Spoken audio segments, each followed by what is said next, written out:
Hi friends, smart kitchen for യുയിലേക്ക് എല്ലാവർക്കും സ്വാഗതം.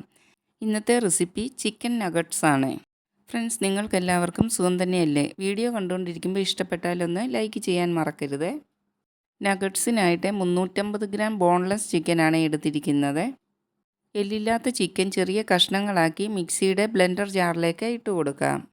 ഇതെല്ലാം ഒന്ന് മിക്സി പൾസ് ചെയ്ത് കൊടുത്ത് അരച്ചെടുത്തുകൊണ്ട് വരാം.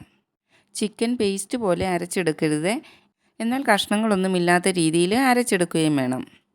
ഈ രീതിയിൽ വേണം ചിക്കൻ അരച്ചെടുക്കാനായിട്ട്.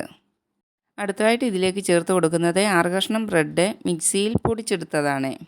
ചെറിയ ബ്രെഡ് ആയതുകൊണ്ടാണ് ഞാൻ 6 എണ്ണം എടുത്തത്. വലിയ ബ്രെഡായി എടുക്കുന്നതെങ്കിൽ 4 ബ്രെഡ് ചേർത്ത് കൊടുത്താൽ മതി. ബ്രെഡ് കഷ്ണങ്ങളാക്കി ചിക്കൻ്റെ കൂട്ടത്തിൽ അരച്ചെടുക്കുമ്പോൾ ചിലപ്പോൾ അരയാതെ ബ്രെഡ് കിടക്കും. അതുകൊണ്ടാണ് ഞാൻ ബ്രെഡ് പൊടിച്ച് ചിക്കനിലേക്ക് ചേർത്ത് കൊടുക്കുന്നത്. ചിക്കനും ബ്രെഡ് പൊടിയും എല്ലാം കൂടി ഒരു സ്പൂൺ കൊണ്ട് ഇതുപോലെ നല്ലവണ്ണം ഒന്ന് മിക്സ് ആക്കി കൊടുക്കാം. ഇങ്ങനെ ചെയ്ത് കൊടുക്കുന്നതുകൊണ്ട് ബ്രെഡും ചിക്കനും എല്ലാം നല്ല ഈസി ആയിട്ട് അരച്ചെടുക്കാൻ പറ്റും. ഇനി ഇതിലേക്ക് 3/4 ടീസ്പൂൺ ഉപ്പും 1/2 ടീസ്പൂൺ ഇഞ്ചി വെളുത്തുള്ളി പേസ്റ്റും 1/2 ടീസ്പൂൺ മുളക് പൊടിയും 1/2 ടീസ്പൂൺ ഗരം മസാല പൊടിയും ചേർത്ത് കൊടുക്കാം. ഇനി ഇതിലേക്ക് അടുത്തതായിട്ട് ചേർത്ത് കൊടുക്കുന്നത് ഒറിഗാനോ ആണ്. നിങ്ങളുടെ കയ്യിൽ ഒറിഗാനോ ഉണ്ടെങ്കിൽ തീർച്ചയായിട്ടും ചേർത്ത് കൊടുക്കണം. ഇത് നഗറ്റ്സിന് നല്ലൊരു ടേസ്റ്റ് തരുന്നതാണ്. 1 ടീസ്പൂൺ ഒറിഗാനോ ചേർത്ത് കൊടുക്കാം. ഇതെല്ലാം മിക്സിയിലൊന്ന് അരച്ചെടുക്കാം. ബ്രെഡും ചിക്കനും എല്ലാം കൂടി അരച്ചത് ഒരു പ്ലേറ്റിലേക്ക് മാറ്റി കൊടുത്തിട്ടുണ്ട്. ഇനി ഇത് നല്ല സോഫ്റ്റായിട്ടൊന്ന് കുഴച്ചെടുക്കാം. ഒത്തിരി ഒന്നും കുഴച്ച് കൊടുക്കേണ്ട കാര്യമില്ല. എല്ലാം ഒന്ന് മിക്സായി കിട്ടുന്നതിന് വേണ്ടി മാത്രം ഒന്ന് കുഴച്ച് കൊടുത്താൽ മതി. ഇനി ഈ കുഴയ്ക്കുമ്പോൾ വെള്ളം കൂടുതൽ തോന്നുവാണെങ്കിൽ അതിലേക്ക് 1-2 ബ്രെഡ് പൊടിച്ചതും കൂടി ചേർത്ത് കൊടുക്കാം. ഇനി ഇതൊന്ന് പരത്തി ഷേപ്പാക്കി കട്ട് ചെയ്തെടുക്കണം. ഞാനിപ്പോൾ ഇതൊരു പ്ലേറ്റിലാണ് പരത്തി കൊടുക്കുന്നത്. അതിലേക്ക് കുറച്ച് ഓയിൽ ഒഴിച്ച് കൊടുത്തിട്ട് കൈകൊണ്ട് എല്ലായിടത്തും ഒന്ന് സ്പ്രെഡാക്കി കൊടുക്കാം.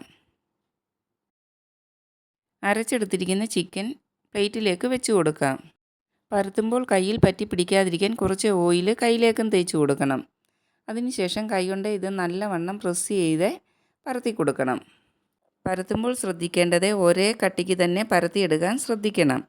ഒത്തിരി കട്ടി കൂടുകയും ചെയ്യരുത്, എന്നാൽ തീരെ കട്ടി കുറയുകയും ചെയ്യരുത്. ചിക്കൻ്റെ പുറത്ത് ഇനി ഒരു കോട്ടിങ്ങും കൂടെ വരുന്നതാണ്. ചിക്കൻ കുക്കാകാത്തതാണ്. ഫ്രൈ ചെയ്തെടുക്കുമ്പോൾ ഉൾവശം വെന്ത് കിട്ടണം. അതുകൊണ്ട് ഒത്തിരി കട്ടി കൂടാതെ ശ്രദ്ധിക്കണം. ഇനി ഇതിൻ്റെ സൈഡ് വശമൊക്കെ ഒന്ന് കട്ട് ചെയ്ത് കൊടുത്ത് ഷേപ്പാക്കി എടുക്കാം. ഞാൻ സ്ക്വയർ ഷേപ്പിലാണ് നഗറ്റ്സ് കട്ട് ചെയ്തെടുക്കുന്നത്. നിങ്ങൾക്ക് ഇഷ്ടമുള്ള ഏത് ഷേപ്പിൽ വേണമെങ്കിലും കട്ട് ചെയ്തെടുക്കാവുന്നതാണ്. ഇനി ഇതെല്ലാം നീളത്തിലൊന്ന് കട്ട് ചെയ്തെടുത്തിട്ട് കുറുകയും കട്ട് ചെയ്തെടുക്കാം. ഞാൻ മുളക് പൊടി ചേർത്ത് കൊടുത്തുകൊണ്ടാണ് നഗറ്റ്സ് ഒരു റെഡിഷ് കളറിലിരിക്കുന്നത്. നിങ്ങൾക്ക് വൈറ്റ് കളറിൽ മതിയെങ്കിൽ പെപ്പർ പൗഡർ ചേർത്ത് കൊടുത്താൽ മതി. ഞാൻ ഇതിൽ നിന്നൊരു പീസ് എടുത്ത് കാണിക്കാമേ. ഈ ഒരു കട്ടിക്കും വലിപ്പത്തിനുമാണ് ഞാൻ പരത്തിയെടുത്തിരിക്കുന്നത്. ഞാനിത് അരമണിക്കൂർ ഫ്രീസറിൽ വെച്ച് തണുപ്പിക്കുന്നുണ്ട്. അങ്ങനെ ചെയ്യുമ്പോൾ നമുക്ക് ഇത് നല്ല രീതിയിൽ കയ്യിലെടുത്ത് ഫ്രൈ ചെയ്യാൻ പറ്റും. നഗറ്റ്സ് മുട്ടയിൽ മുക്കി പൊരിക്കാൻ വേണ്ടി ഒരു ബൗളിലേക്ക് 2 മുട്ട പൊട്ടിച്ചൊഴിച്ചിട്ടുണ്ട്.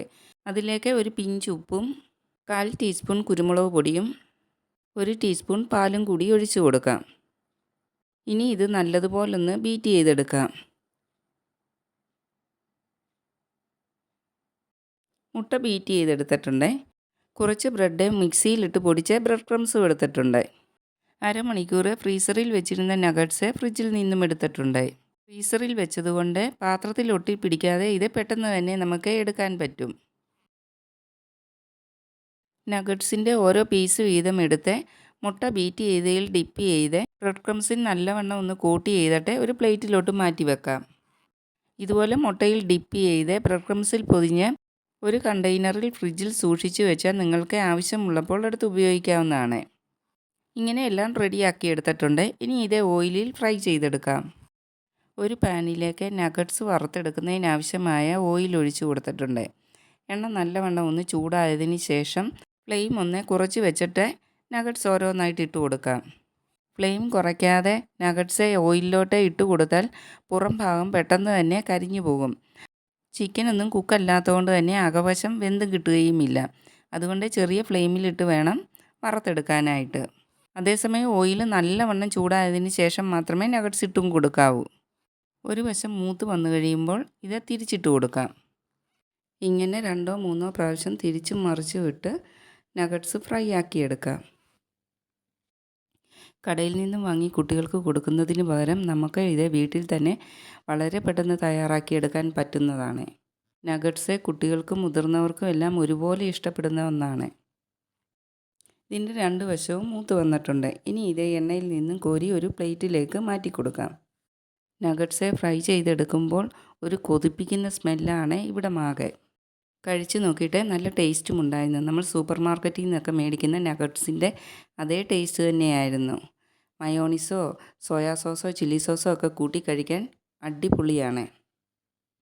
നിങ്ങൾക്ക് ഈ വീഡിയോ ഇഷ്ടപ്പെട്ട് കാണുമെന്ന് വിചാരിക്കുന്നു. വീഡിയോ കണ്ട് സപ്പോർട്ട് ചെയ്യുന്ന എല്ലാ കൂട്ടുകാർക്കും പ്രത്യേകം താങ്ക്സ് പറയുന്നു. ഈ വീഡിയോ നിങ്ങളുടെ ഫ്രണ്ട്സിനും ഫാമിലിക്കും എല്ലാം ഒന്ന് ഷെയർ ചെയ്ത് കൊടുക്കുകയും സബ്സ്ക്രൈബ് ചെയ്യാതെ കാണുന്ന കൂട്ടുകാരുണ്ടെങ്കിൽ ഒന്ന് സബ്സ്ക്രൈബ് ചെയ്ത് സപ്പോർട്ടും കൂടി ചെയ്യണേ. നാളെ മറ്റൊരു വീഡിയോയുമായിട്ട് വരുന്നിടം വരെ എല്ലാവർക്കും നല്ലത് മാത്രം വരട്ടെ എന്ന പ്രാർത്ഥനയോടുകൂടി നിർത്തുന്നു. Thanks for watching.